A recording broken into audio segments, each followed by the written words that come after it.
जय सनातन दोस्तों, आज हम शिव पुराण के दूसरे खंड विद्येश्वर संहिता के 11वें अध्याय का अध्ययन करेंगे। तो चलिए प्रारंभ करते हैं। 11वां अध्याय, शिवलिंग की स्थापना और पूजन विधि का वर्णन। ऋषियों ने पूछा, सूत जी, शिवलिंग की स्थापना कैसे करनी चाहिए तथा उसकी पूजा कैसे, किस काल में तथा किस द्रव्य द्वारा करनी चाहिए। सूत जी ने कहा, महर्षियों, मैं तुम लोगों के लिए इस विषय का वर्णन करता हूँ, इसे ध्यान से सुनो और समझो। अनुकूल एवं शुभ समय में किसी पवित्र तीर्थ में, नदी के तट पर, ऐसी जगह पर शिवलिंग की स्थापना करनी चाहिए जहाँ रोज पूजन कर सके।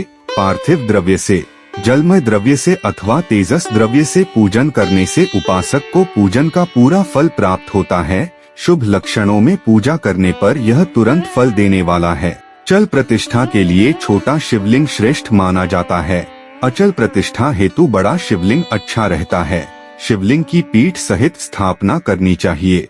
शिवलिंग की पीठ गोल, चौकोर, त्रिकोण अथवा खाट के पाए की भांति ऊपर नीचे मोटा और बीच में पतला होना चाहिए। ऐसा लिंग पीठ महान फल देने वाला होता है। पहले मिट्टी अथवा लोहे से शिवलिंग का निर्माण करना चाहिए। जिस द्रव्य से लिंग का निर्माण हो उसी से उसका पीठ बनाना चाहिए। यही अचल प्रतिष्ठा वाले शिवलिंग की विशेषता है। चल प्रतिष्ठा वाले शिवलिंग में लिंग व प्रतिष्ठा एक ही तत्व से बनानी चाहिए। लिंग की लंबाई स्थापना करने वाले मनुष्य के 12 अंगुल के बराबर होनी चाहिए। इससे कम होने पर फल भी कम प्राप्त होता है, परंतु 12 अंगुल से लंबाई अधिक भी हो सकती है। चल लिंग में लंबाई स्थापना करने वाले के 1 अंगुल के बराबर होनी चाहिए, उससे कम नहीं। यजमान को चाहिए कि पहले वह शिल्प शास्त्र के अनुसार देवालय बनवाए तथा उसमें सभी देवगणों की मूर्ति स्थापित करे। देवालय का गर्भगृह सुंदर, सुदृढ़ और स्वच्छ होना चाहिए। उसमें पूर्व और पश्चिम में 2 मुख्य द्वार हों। जहाँ शिवलिंग की स्थापना करनी हो उस स्थान के गर्त में नीलम, लाल, वैदूर्य, श्याम, मरकत, मोती, मूंगा, गोमेद और हीरा, इन 9 रत्नों को वैदिक मंत्रों के साथ छोड़े। 5 वैदिक मंत्रों द्वारा 5 स्थानों से पूजन करके अग्नि में आहुति दें और परिवार सहित मेरी पूजा करके आचार्य को धन से तथा भाई बंधुओं को मनचाही वस्तु से संतुष्ट करें। याचकों को सुवर्ण, गृह एवं भू संपत्ति तथा गाय आदि प्रदान करें। स्थावर जंगम सभी जीवों को यत्न पूर्वक संतुष्ट कर एक गड्ढे में सुवर्ण तथा 9 प्रकार के रत्न भरकर वैदिक मंत्रों का उच्चारण करके परम कल्याणकारी महादेव जी का ध्यान करें। तत्पश्चात नाद घोष से युक्त महामंत्र ओंकार का उच्चारण करके गड्ढे में पीठ युक्त शिवलिंग की स्थापना करें। वहाँ परम सुंदर मूर्ति की भी स्थापना करनी चाहिए तथा भूमि संस्कार की विधि जिस प्रकार शिवलिंग के लिए की गई है उसी प्रकार मूर्ति की प्रतिष्ठा भी करनी चाहिए। मूर्ति की स्थापना अर्थात प्रतिष्ठा पंचाक्षर मंत्र से करनी चाहिए। मूर्ति को बाहर से भी लिया जा सकता है, परंतु वह साधु पुरुषों द्वारा पूजित हो। इस प्रकार शिवलिंग व मूर्ति द्वारा की गई महादेव जी की पूजा शिवपद प्रदान करने वाली है। स्थावर और जंगम से लिंग भी 2 तरह का हो गया है। वृक्ष लता आदि को स्थावर लिंग कहते हैं और कृमि कीट आदि को जंगम लिंग। स्थावर लिंग को सींचना चाहिए तथा जंगम लिंग को आहार एवं जल देकर तृप्त करना चाहिए।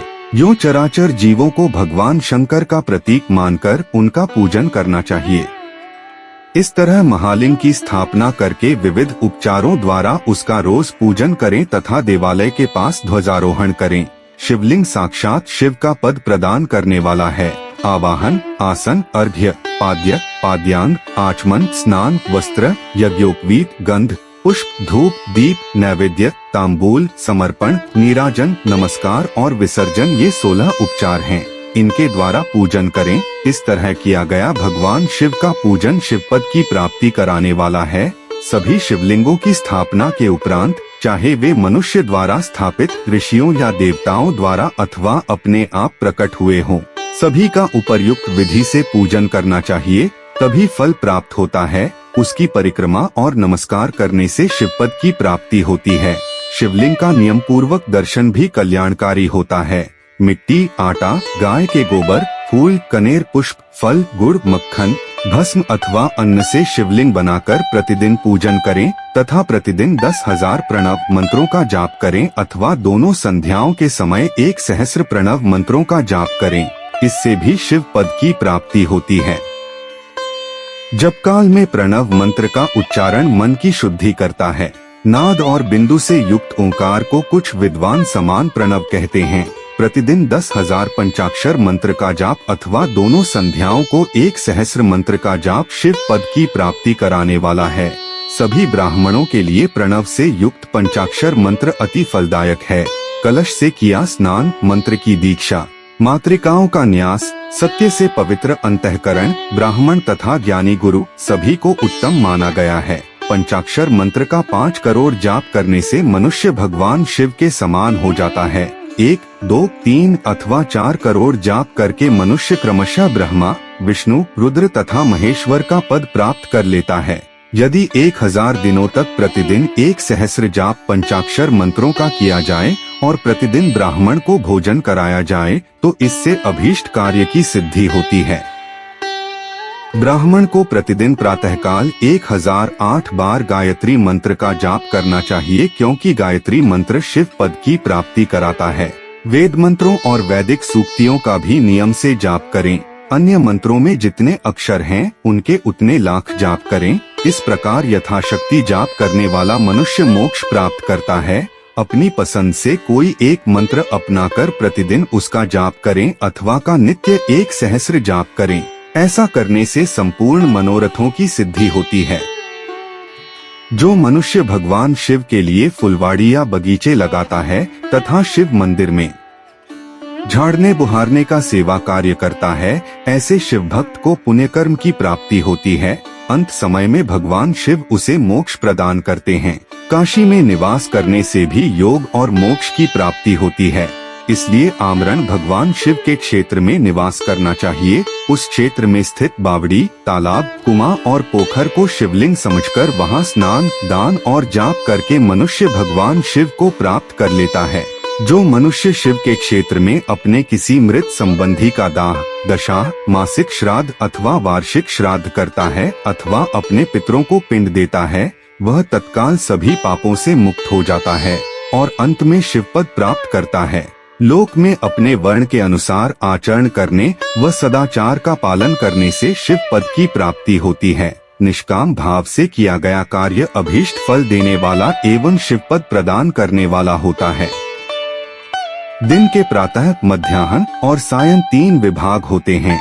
इनमें सभी को एक एक प्रकार के कर्म का प्रतिपादन करना चाहिए। प्रातः काल रोजाना दैनिक शास्त्र कर्म, मध्याह्न सकाम कर्म तथा सायंकाल शांति कर्म के लिए पूजन करना चाहिए। इसी प्रकार रात्रि में 4 प्रहर होते हैं।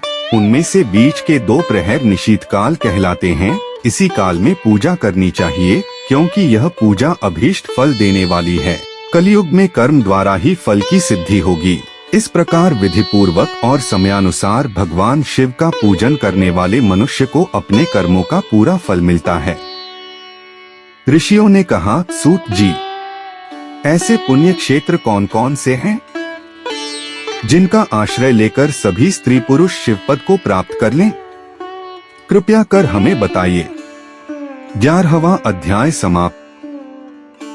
बोलिए देवों के देव महादेव की जय हो। दोस्तों, इस वीडियो में इतना ही। यदि आपको कुछ पूछना हो तो आप कमेंट बॉक्स में लिख दीजिएगा। बाकी मिलते हैं अगली वीडियो में। जय सनातन, जय भोलेनाथ, हर हर महादेव।